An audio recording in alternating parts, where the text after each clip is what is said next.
Let's throw together a quick three-leg parlay on the college hardwood here on Wednesday night, and it starts with UConn hosting Georgetown in Hartford. The Huskies are laying 14 in this spot, and if it feels like a lot of points, this is a true KYP situation. Know your personnel. Thomas Sorber, one of the best freshmen in all of America, is out for the season for Georgetown with a foot injury, and with him goes his 8.5 rebounds per game, which was leading the Big East. And without that protection, both at the rim and all the work he did on both ends of the floor on the glass, things could get really hairy for the Hoyas in this spot. You have to keep in mind, UConn beat them by 9 down in D.C., and that was without McNeely in the lineup. He is back, and for that reason, I think that you could see them win by 5 to 10 rebounds in the rebounding margin. As well as solo ball, I think he's doomed to come out of a mini shooting slump. Really, since his breakout performance against Marquette about 3 weeks ago, he hasn't quite found his shooting stroke. But against a mediocre perimeter defense from Georgetown, I think he's going to be able to shoot over them, and they're going to win this one going away.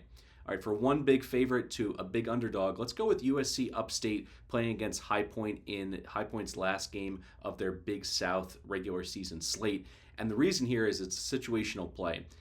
High Point has already locked up a share of the Big South title, and with a win, they're going to go ahead and get that number 1 seed in the tournament, but there's not a lot of motivation for them to pour it on in this spot. And USC Upstate, despite being at the bottom of the Big South standings, has been pretty feisty in the last month. They have a handful of single-digit losses, as well as an upset of Charleston Southern, and they bring to the table one of the best freshmen in the country in Mr. Dean. He's a guy who's probably going to transfer up to a better mid-major or potentially be a rotational player at a power program come next season. When you look at what he's been able to do and how he's impacted the Spartans this season, 16 points per game, 5 rebounds.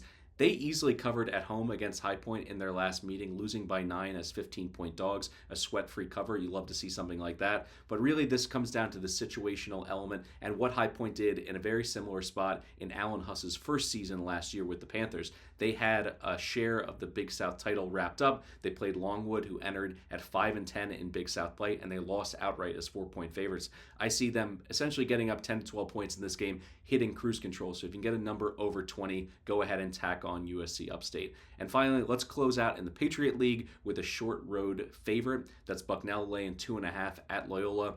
The Bison are one of the hottest teams in low major basketball at this point. They've won 7 of 8 straight up and against the spread, and a big reason for that is all the work that they've been able to do in their front court. Their center, Noah Williamson, has been so dominant. In his last meeting with Loyola, he went for 13 points, 16 rebounds, and 4 assists, and since then he's only been better. He's scored 24 or more in 3 of his last 4 games, and he should carve up a mediocre interior defense from the Greyhounds. A regular season crown isn't out of the question for the Bucknell Bison. What they're going to need to do is win out and then hopefully get at least one loss from American, a team that they split with, who they're looking up to in the standings, only 1 game back. So the motivation's there, the strategic advantage and the personnel advantage in the front court is there, and Loyola has no home court advantage to speak of. So I'm going to go with the Bison here, laying 2.5. I'd play it up to 4. So that wraps up the 3-leg parlay here on Wednesday night. UConn laying the points, USC Upstate getting 20 or more, and Bucknell laying, we'll call it 3 points on the road in Baltimore against Loyola.